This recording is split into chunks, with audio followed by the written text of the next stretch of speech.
Okay, so let's get right into this because something really, really interesting is happening in the stock market right now.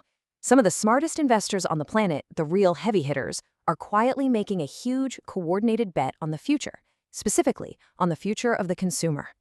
And that, of course, leads to the big question that's driving this entire explainer. What is it that they see that maybe the rest of us are missing? We're going to follow the money, follow the clues, and see if we can piece this puzzle together. So first, you got to understand the scene. Some of the biggest, most iconic consumer brands in the world have just been absolutely hammered in the market lately. I mean, we're talking about giants, household names like Nike, Lululemon, Target. And these aren't just little dips, you know? This is a serious collapse in investor confidence. To really get what's happening, we're going to follow our first clue. And it all starts with a company that pretty much everyone knows, Nike. I mean, just look at that number. The drop has been absolutely staggering. Nike stock got crushed, down about 69% from its peak. Now, a number like that tells you that the market is seriously spooked. But right at that moment, at peak fear, something really strange started to happen. The very people who know Nike from the inside out, we're talking top executives and directors, they started doing the complete opposite of what you'd expect. They didn't sell. They started buying with their own cash. And look, there's a fundamental rule in investing. When the insiders start putting their own money on the line, that's a signal, a huge signal that is very, very hard to ignore. And this timeline just lays it all out perfectly. Check out this burst of activity in late 2023. You see multiple directors, even the CEO, throwing down seven-figure buys, all within a few weeks of each other. This isn't just some rogue exec making a bet. This is the leadership team, in unison, showing a massive vote of confidence. The message they're sending couldn't be clearer. They believe a big comeback is on the way. Okay, but here's the most important part of all of this. What's happening at Nike? It isn't just a one-off story. This is just the first breadcrumb in a much bigger trail, a puzzle that stretches across the entire consumer world.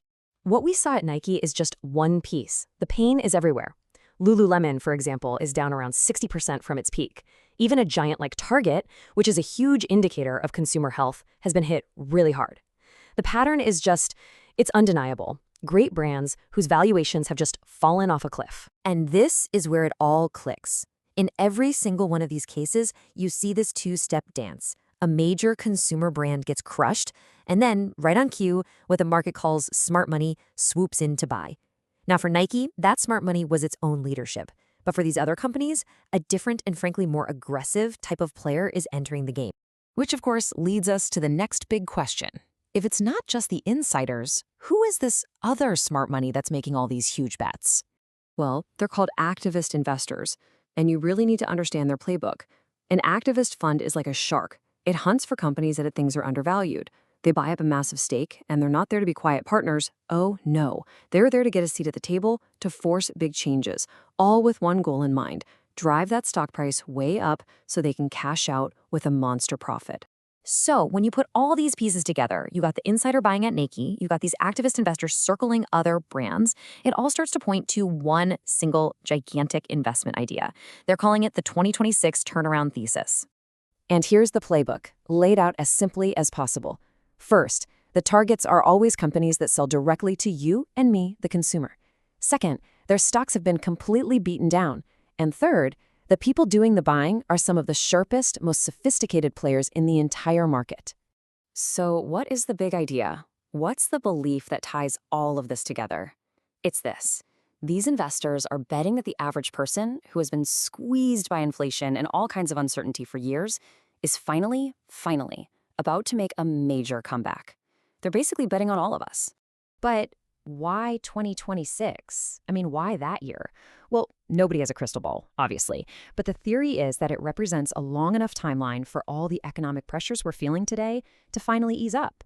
Analysts are looking at this potential convergence of factors down the road. Maybe interest rates finally shift, global supply chains get back to normal. Or maybe it's just the point where people's bank accounts have recovered enough to finally get some breathing room. And all of that, it leaves us with the final multi-billion-dollar question. Is this whole thing a stroke of absolute genius, or is it just one massive gamble? It really all boils down to two possible outcomes. On the one hand, this could be an early signal. It's possible these investors are seeing clear signs of a real economic turnaround that the rest of the market is completely missing. But, on the other hand, this could just be a huge, high-stakes bet on a consumer who might still be on very, very shaky ground. So that's the question we're left with, isn't it? Are these insiders and activists actually seeing the future more clearly than anybody else? Or are they just placing an enormous bet at the world's biggest casino? I guess only time is going to tell.